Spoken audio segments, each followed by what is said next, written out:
Vice President, we want to ask you a few questions. Sorry. The outcome of the meeting is excellent. This was a family meeting.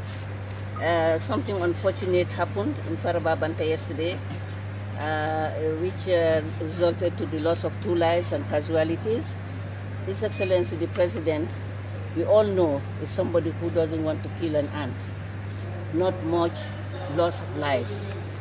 Immediately it happened, he called an emergency meeting of the stakeholders concerned, that is the CDS, the Inspector General of Police, Secretary General, my humble self, and expressed his sadness about the whole situation.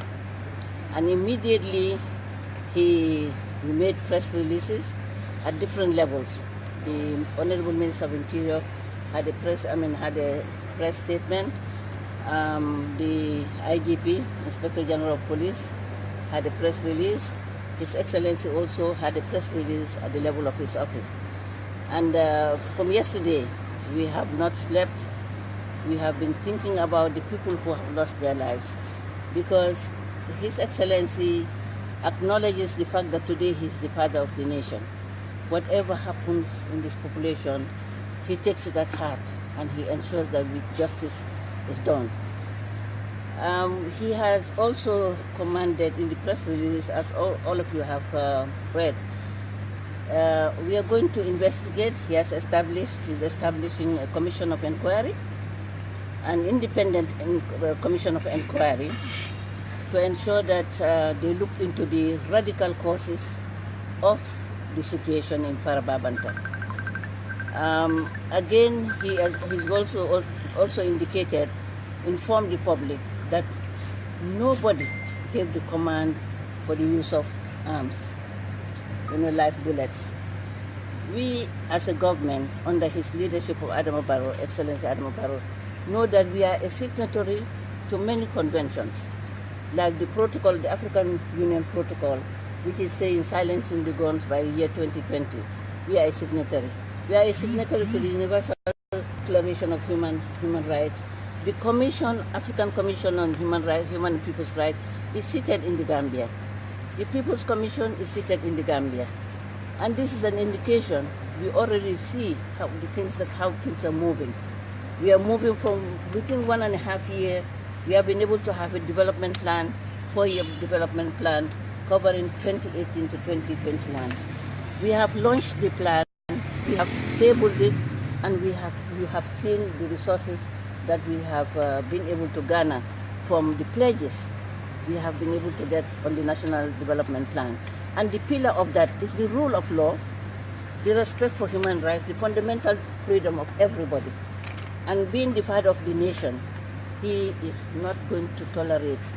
He has said it, and I am echoing it, that neither him nor his government, any member of his government, is going to condone with violence, any form of violence.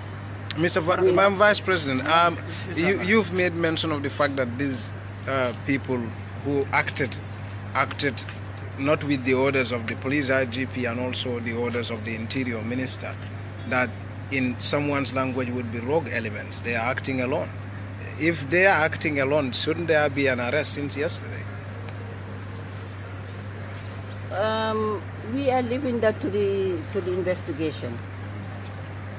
If we tell you we cannot anticipate what the Commission of Inquiry is going to do, then we are going to do a dilute, or we will not be neutral.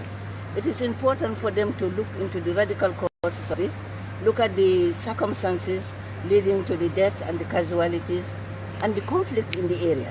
Because it is not only to arrest, but we want to stabilize the country. We want to stabilize Faraba.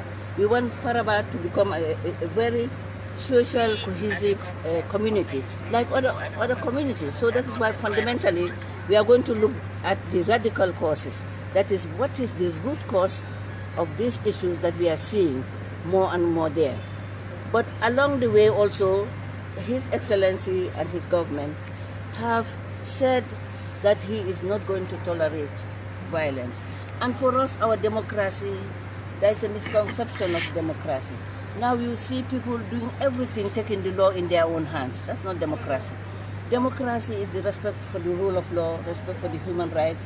Where your right stops, that's where the other person's right begins. So we all have to know that this democracy that we have to all nurture it.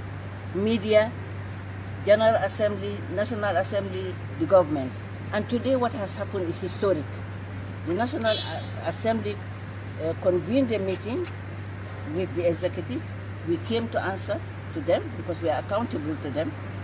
Just as our permanent secretaries and other people who are working with us in our institutions are accountable to us. We have convened them and they made it very, very clear. It was a family talk. We discussed the issue and the resolution is how do we move as a nation, together as a nation.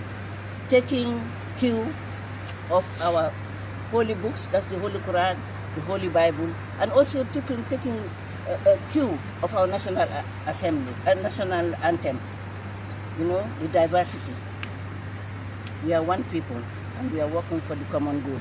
And you all have a role to play by giving the right messages, educating our people about what democracy is, and trying as much as possible to nurture this democracy that you and him and her and others fought for.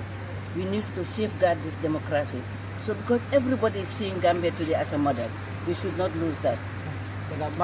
Your Excellency, when are we expecting results from the Commission of the established commission? His Excellency will make a statement on that.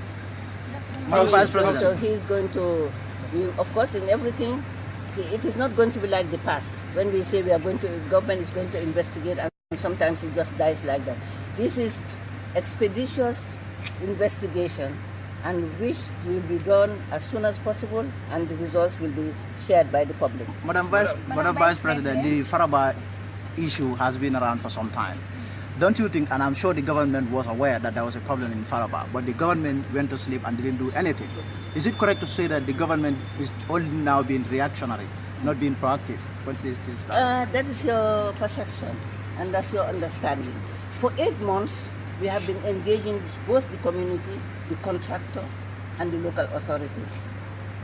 It has escalated to this point, not because for 8 good months, the Honorable Minister of Energy and Petroleum is here, the Honorable Minister of Interior is here, the Honorable Minister of Lands and Local Government is here, the permanent secretaries are here. I'm here in my humble person, just to address the issues.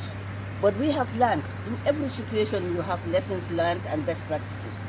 The lessons that we are learning coming from different areas, and even the National Assembly also through their special committee, select committee and environment, also engage them. They engage them and they have been engaging them in dialogue in a very peaceful way. So we are now seeing something that is historic. Government, for how many years, where have you seen government and the legislature working in this way? We all came out happy. We all came back thanking Allah subhanahu wa ta'ala for bringing us together and for speaking one voice and for having one interest. Yeah, I'll give it to the woman now. We can see that since the new government, this is not the first time officers are using life bullet on people. Well, such classes, because in Kanilai, it happens in Kanilai, the Golden Lake in Bunju, the Sanyang one, and the cemetery at the Manjago cemetery, and now Faraba. What next for the Gambian people? They did not use live bullets in any of the water places. in the Manjago. But in such, when they do you ask me a question, I listen to you, so you have to listen to me, my daughter. All these incidents that are happening, you have to know the background from which we are coming from. 22 years, people were arrested arbitrarily. People were castigated arbitrarily. Today, before they arrest you, even if they arrest you, they detain you, it cannot be beyond 72 hours. But we have changed as a people, we have changed as a system of government, but our mentalities also have to change. And this is at every level. We have to have understanding. The Manjago community, we engaged them and finally we resolved it amicably. The doctors were there, we engaged them. We are ready, we are a government that is accountable to the people. We are here to serve the people, not the people serving us. So wherever you hear crisis, if we don't hear it, let us know, and then we will be there to resolve it amicably. Yes, for the Faraba is unfortunate. We sympathize with the loss of lives, because every life is important. Do we know what those people were going to be if they were left alive? So we will deal with it in a very judicious way, but we are not going to, the executive, His Excellency, is not going to interfere. This government is a reform agenda, it's a democratic government where the execution, there is distinction between the executive, the legislature, and the judiciary. So everybody, all these institutions have to be strengthened, work together in order to move this country behind. And of course, we cannot leave you behind. Do you think the leaders are running away from responsibility? You made mention of the importance of the National Assembly by executing their function, and they have engaged the people of Faraba, which I was part of the committee that went there. And the instruction into the National Assembly committee was that let all mining be stopped until decision came from the National Assembly. Then where did the man and the PIU get the authority to go and protect the people, the mining place? Why the military? Because they let them withdraw all the paramilitary from there. That was the order from the National Assembly. And the mining should be stopped. Then who gave the order for the man to continue mining and the paramilitaries were sent there? Nobody gave him any order. Then which way then Nobody gave them any order. During the 22 years, you see somebody doing something, you ask them, you say, what did they tell you? Executive order. But today is no executive order. His Excellency could have taken a decision unilaterally, but he called us. He discussed with us. He asked for us for our opinion. And when he was supposed to come here, but he went to the hospital to visit the casualties, and of course, including those who have lost their lives. So, because we cannot the two of us cannot be in a place at the same time. If I'm here, he is somewhere else. And when I'm here, I'm there representing him with the full authority and powers invested on me. For many Gambians, they believe the president should have given a statement, a public statement after this incident. What is keeping the president silent when stuff happened? He's not silent. He's working. This is a president that doesn't talk and not do anything. This is a president who is action-oriented. He's result-oriented. He said politics is over. Now what we need is to work. And working, you cannot work and talk. So there is a system in place. What he did was, number one, he cannot absorb. It was only in the past that you have the executive using the powers of other institutions. You have the police. So the Interior IGP made a press release yesterday. The Honorable Minister made a press statement. His Excellency, his office made a press release, which everybody had over Radio Gambia and GRPS. So what next is, when we report back today, then that he will have an informed decision and he will talk to the nation. And he was so shaken and shattered yesterday by what happened that I don't think it would have been a proper day for him to face the nation. He is a man, but in his heart of hearts, I think he is crying. And he is really, really sad about what has happened. And praise that that never happens anymore. Thank you so much. Thank you and God bless you. Thank you so much. Thank